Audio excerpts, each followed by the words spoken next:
तो आज मैं आपको ऐसे काढ़े के बारे में जानकारी दूंगा जो आप अपने घर पर रहते हुए इसको बना सकते हैं और तैयार करने के बाद इसका इस्तेमाल कर सकते हैं।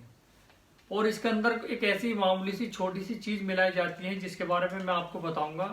और ये छोटी सी चीज़ जो डलती है वही आपकी मेन होती है और वो आपकी 10 से ज़्यादा बीमारी को दूर करने का काम करती है। और ये एक मामूली सी चीज़ के बारे में अगर किसी डॉक्टर को भी पता चल जाए तो वो भी चौंक जाएंगे कि एक ही छोटी सी चीज़, मामूली सी चीज़, और ये 10 से ज़्यादा बीमारी को दूर करने का काम करती है। तो दोस्तों, मैं आपको इसके क्या क्या साइड इफेक्ट होते हैं वो भी मैं आपको बताऊंगा अगर आप इसका ज़्यादा इस्तेमाल कर लेते हैं। और आपको इसमें काढ़े में आपको इसके साथ में क्या क्या मिलाना होता है वो भी मैं आपको पूरी जानकारी दूंगा। लेकिन उससे पहले मैं आपको दोस्तों कुछ इसके बारे में बताना चाहता हूँ। ये पीपली का पौधा है और इसको इंडोनेशिया का पौधा बोलते हैं। इसकी खेती इंटरनेशनल लेवल पर भी होती है, जैसे अफ़गानिस्तान, पाकिस्तान। और ये एक ऐसी मात्र चीज़ है जो 10 से ज़्यादा बीमारियों को दूर करने का काम करती है। और पीपली दो प्रकार की होती है, छोटी पीपली और बड़ी पीपली। और जो औषधीय पौधों की समझ रखने वाले लोग हैं वो इसे 4 भाग में बांटते हैं। एक पीपली, दूसरा गज पीपली और तीसरा सहली और चौथा वन पीपली कहते हैं। वो इसको 4 पार्टों में रखते हैं। दोस्तों, ये एक ऐसी चीज़ है जो आपकी बीमारी को, ज़्यादातर 10 से ज़्यादा ऐसी बीमारी है जिनको दूर करने का ये काम करती है। और ये इसको काढ़ा बनाकर और आप पाउडर बेस में भी ले सकते हैं। ये जो पीपली के जो टुकड़े होते हैं, अगर हम इसके बात करें इसकी खेती की, तो ये तमिलनाडु के अन्नामलाई पहाड़ियों से लेकर असम की चेरापूंजी, आंध्र प्रदेश के विशाखापत्तनम जिले के पहाड़ों पर भी इसकी खेती की जाती है, जो ये छोटी पीपली और बड़ी पीपली के नाम से आती है। सबसे पहले नंबर पर आपके लीवर में फायदेमंद होते हैं। जो आपके हेपेटोप्रोटेक्टिव होता है उसके गुण इसमें पाए जाते हैं। ये आपके लीवर में ग्लूटाथियोन की कमी को रोकता है। और जो नॉन एल्कोहलिक फैटी लीवर होता है, उसको जो शराब का सेवन नहीं करते हैं और उनका फैटी लीवर हो जाता है, वो नॉन एल्कोहलिक फैटी लीवर को भी दूर करने का काम करती है, इस कंडीशन को दूर करने का काम करती है। दूसरे नंबर पर दोस्तों, यार जो कॉन्स्टिपेशन के पेशेंट होते हैं जिनको कब्ज की समस्या बनी रहती है, उनकी समस्या को दूर करने का भी ये काम करती है।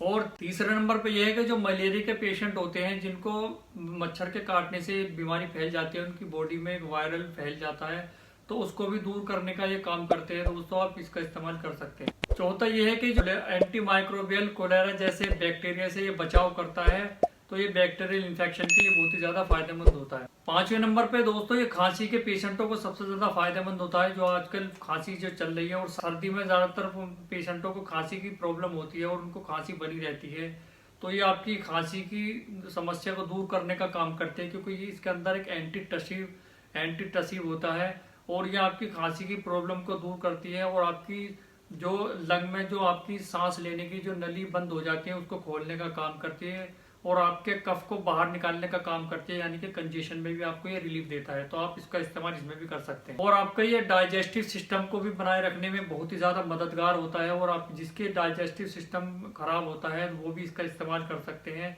उनके लिए बहुत ही ज़्यादा फायदेमंद होगा।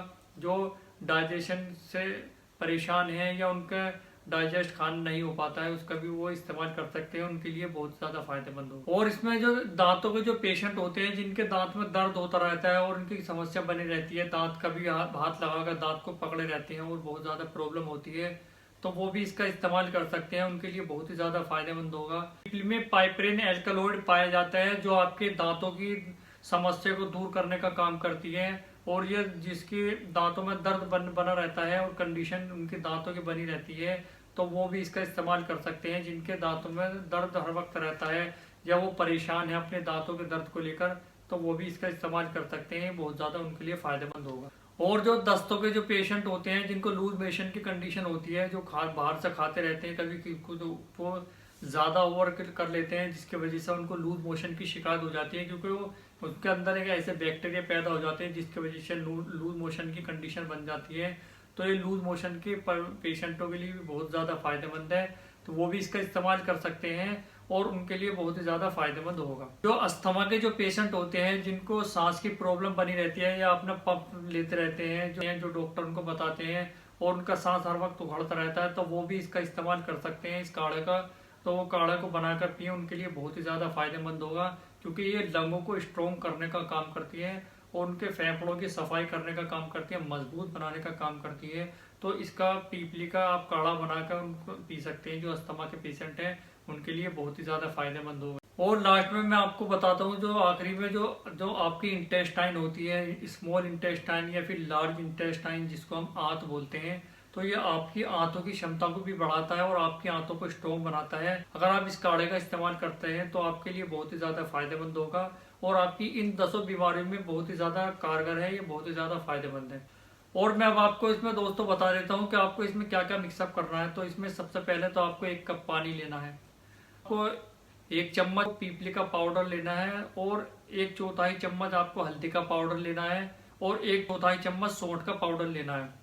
1 चम्मच इसमें हनी का मिक्सअप कर लेना है और इसको मिक्सअप कर लेने के बाद में आपको इसका काढ़ा तैयार करना है। आपको इसको सारे सामान को मिक्सअप कर लेना है और एक गर्म पानी के पतीले में आपको गर्म पानी करने के लिए रख देना है। जब ये आपका पानी गर्म हो जाए तो आपका ये काढ़ा तैयार हो जाएगा। उसके बाद आप इसको छान लीजिएगा किसी एक कप में और इसको पूरा छान लीजिएगा, उसमें से बिल्कुल ख़त्म कर दीजिए। उसके बाद ये आपका काढ़ा तैयार हो गया और आप इस काढ़े को पी सकते हैं। इसका घर पर काढ़ा बनाइए और घर पर काढ़ा बनाकर पीजिए। और इसको आप सुबह और शाम 2 वक्त 2 टाइम इसका इस्तेमाल कर सकते हैं। लेकिन याद रखिएगा कि इसका ज़्यादा इस्तेमाल आपको नहीं करना है। अगर आप इसका ज़्यादा इस्तेमाल करते हैं तो इसमें आपको कुछ साइड इफ़ेक्ट भी देखने को मिलते हैं। मैं अब आपको इसके कुछ साइड इफ़ेक्ट के बारे में जानकारी दे देता हूँ। सबसे पहले नंबर पे यह आपके हाथों में जलन होने लगेगी। आपके हाथ में ऐसी जलन होगी कि कुछ आपको जल रहा है, इसका कुछ ऐसा साइड इफ़ेक्ट देखने को मिलता है। और दूसरे पे आपके इसमें पैरों में जलन होने लगेगी, पैरों में जलन इतनी तकड़ी होगी कि आपको परेशानी हो जाएगी। तीसरे नंबर पे ये है कि आपकी आंखों में जलन होने लगेगी कि आप अपनी आंखों को मसलने लगेंगे। ये कुछ ऐसे इसके नॉर्मल से साइड इफेक्ट है जो अगर आप इसका ज़्यादा इस्तेमाल करते हैं। दोस्तों मैं उम्मीद करता हूँ आज की वीडियो आपको पसंद आई होगी और अगर आपको ये वीडियो पसंद आई हो तो इस वीडियो को लाइक भी कीजिएगा और अगर आप इस चैनल पर नए हैं तो चैनल को सब्सक्राइब भी कीजिएगा। दोस्तों सब्सक्राइब का बेनिफिट ये है कि आपको हर आने वाली वीडियो का नोटिफिकेशन सबसे पहले आप तक पहुंच जाएगा, क्योंकि हम इसी तरह का वीडियो और इसी तरह का टॉपिक लाते रहते हैं और फार्मा से रिलेटेड मेडिसिन की जानकारी भी हम अपने इस वीडियो के जरिए से अपने चैनल के माध्यम से देते रहते हैं। तो सबसे पहले उसका नोटिफिकेशन आप तक पहुंच जाए तो आप मेरे चैनल को सब्सक्राइब भी कीजिएगा। दोस्तों मिलता हूँ मैं अपने एक और वीडियो में एक और नए टॉपिक के साथ इसी चैनल पर। तब तक के लिए आप अपना ख्याल रखिएगा। बहुत बहुत धन्यवाद। Thanks for watching.